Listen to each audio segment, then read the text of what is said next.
نصلي ونسلم على رسوله الكريم أما بعد. Jemaah salat subuh yang dimuliakan Allah Subhanahu wa taala.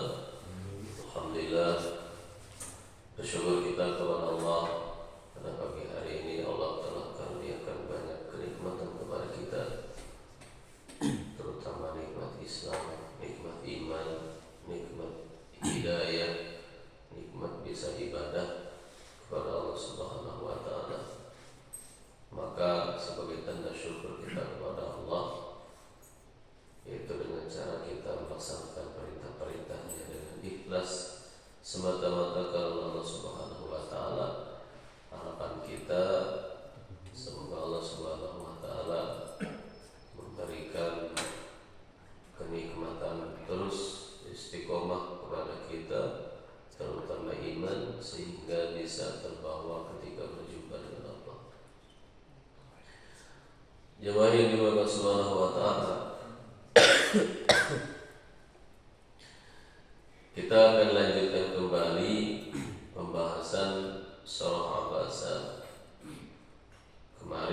Minggu kemarin telah disampaikan salah satu yang menjadi asbab surah Abasa ini turun adalah ketika seorang Imam Ibnu Maktum, Umi Maktum bertanya kepada baginda Nabi SAW. Kemudian Rasulullah SAW tidak mengindahkannya, artinya mencuekannya, sehingga ditegur oleh surah Abasa ini. Di ayat berikutnya, jemaah yang dimuliakan Allah, Allah Subhanahu wa taala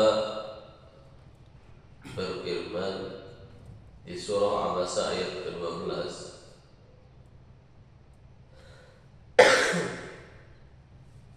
"Faman syaa'a dzakara." Maka barang siapa yang menghendaki, faman syaa'a, barang siapa yang menghendaki, dzakarahu, tentulah ia akan memperhatikannya. Apa maksudnya?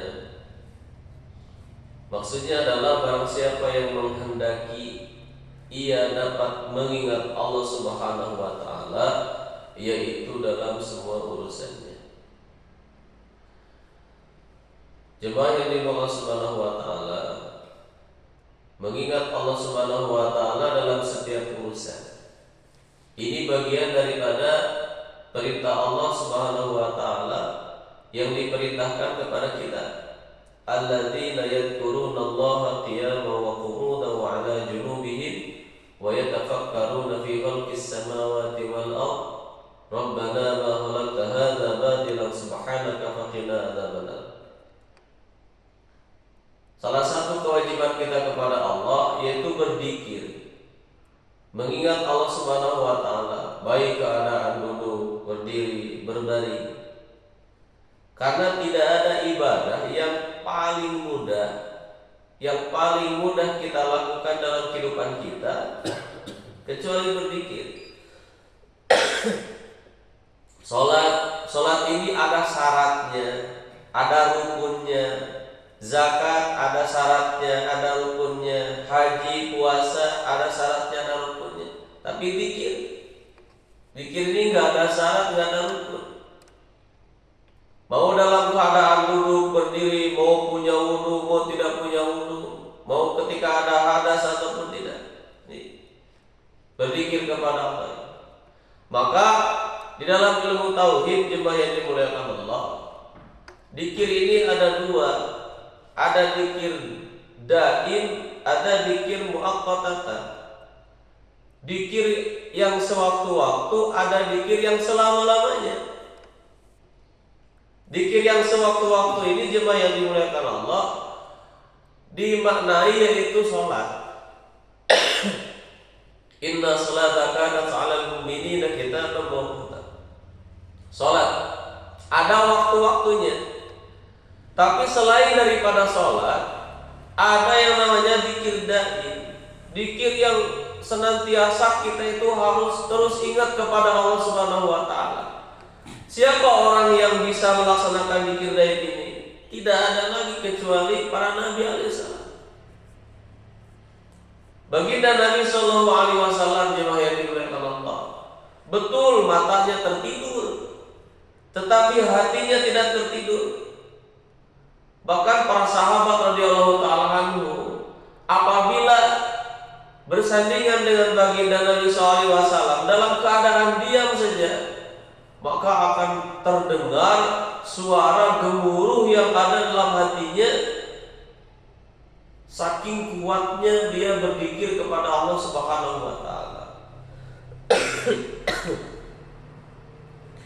Jemaah yang dimuliakan Allah Subhanahu wa taala, atau maksud daripada faman syaa'a dzakara apabila dilanjutkan ke ayat sebelumnya fi sufi mukarramah marfu'atin mutahharah, yaitu merujuk kepada wahyu Allah Subhanahu wa taala yang mana konteksnya pembicaraan yang berkaitan dengan wahyu. Siapa saja orang yang berkehendak mengingat wahyu Allah, apa artinya? Dia apabila kesehariannya senantiasa membuka Al-Quran, kemudian membacanya, mentadaburinya, fi suhufin mukarramah, di dalam kitab-kitab yang mulia. Mana kitab-kitab yang mulia, kitab-kitab yang dimuliakan? Yaitu salah satunya Al-Quran. Marfu'atin mutahharah, diangkat, kemudian disucikan. Maka dalam hadis dikatakan satu hari jemaah yang dirahmati Allah Subhanahu wa taala, baginda Nabi sallallahu alaihi wasallam menyampaikan kepada para sahabat radhiyallahu taala anhum, wahai para sahabat-sahabatku, bacalah Al-Quran, karena siapa saja orang yang baca Al-Quran maka dia akan menjadi ahlullah, akan menjadi keluarga Allah. Maka para sahabat bertanya, ya Rasulullah, siapa keluarga Allah Subhanahu wa taala? Maksud keluarga Allah Subhanahu wa taala bukan seperti kalian, ada ayahnya, ada ibunya, ada bapaknya, bukan kata baginda Nabi. Tapi kedekatan dia dengan Allah Subhanahu wa taala nanti di akhirat. Kemudian orang yang ahlul Quran ma'a safaratil kiramil bararah, dia akan bersama para malaikat-malaikat yang mulia, para malaikat-malaikat yang baik. Ya. Ini menunjukkan jemaah yang dimuliakan Allah Subhanahu wa taala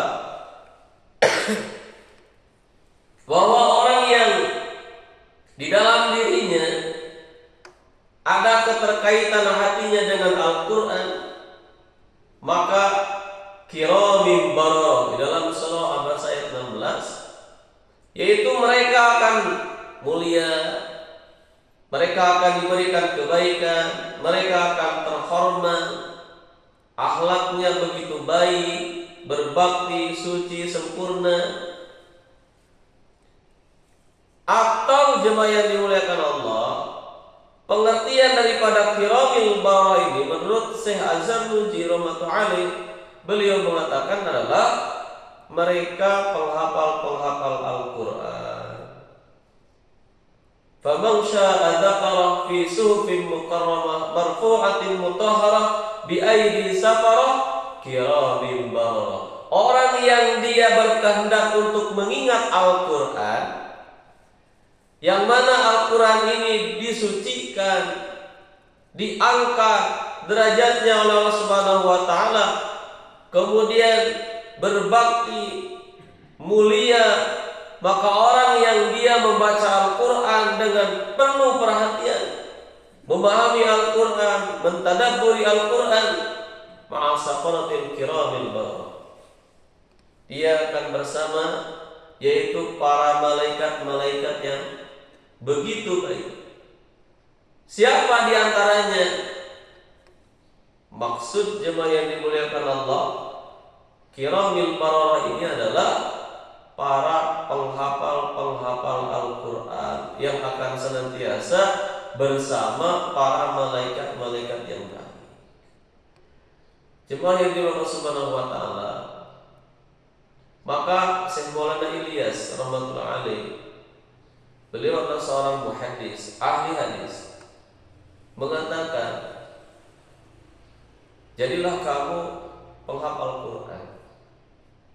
Kalau tidak, jadikan anakmu penghafal Quran. Kalau tidak, jadikan cucumu penghafal Quran. Kenapa mesti?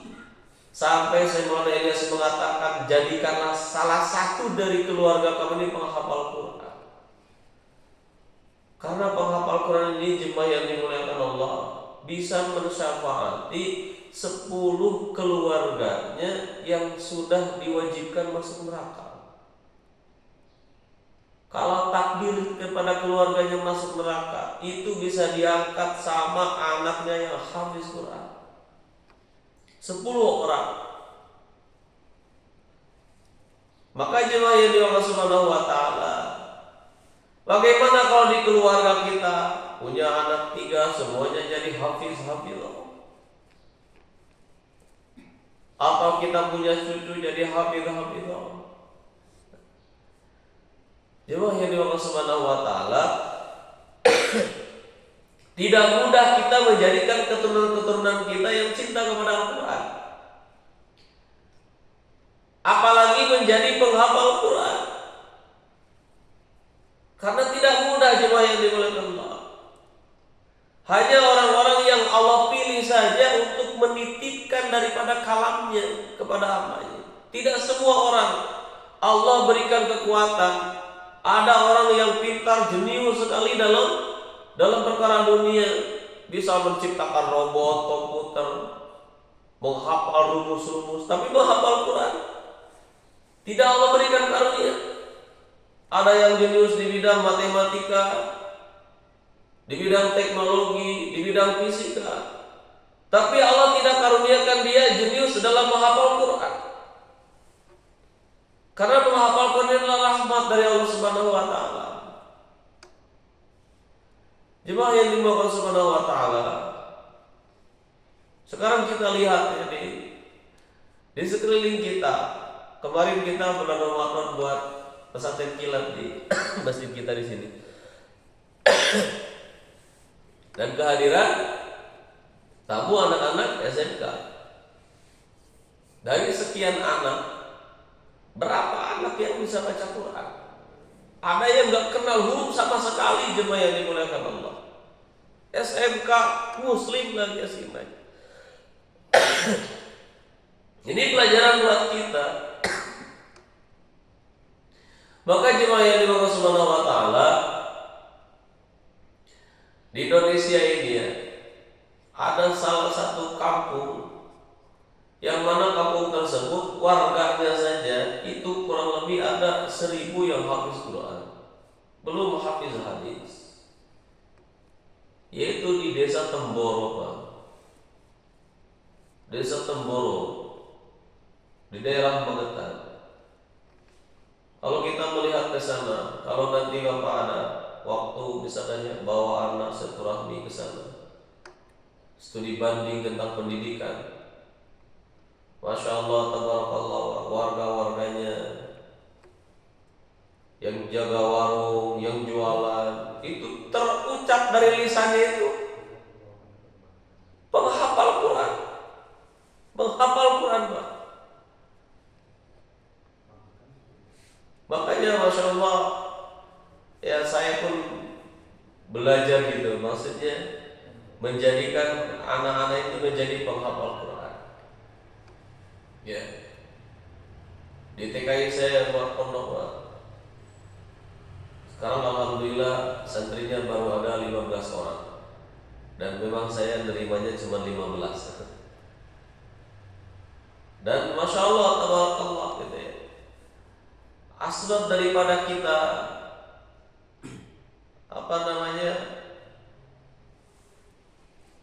memberikan pelajaran tentang Al-Quran bukan hanya tahfiznya saja, tapi ya tahfiznya, ya tafsirnya, ya qiraah sab'ahnya, kemudian belajar tentang ilmu yang berhubungan dengan baca Al-Qurannya.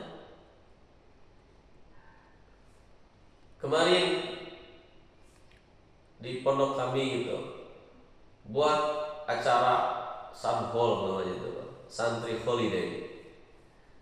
Seperti pesantren kilat tapi khusus untuk anak-anak yang sekolah di waktu libur. Dibuat santri holiday selama 3 hari. Alhamdulillah ada sekitar 200 peserta yang masuk. Dan dibuat dengan betul sehingga ada viral, ada semangat. Asbab dari situ sekarang pada ngaji, ikut ngaji di sekitaran situ.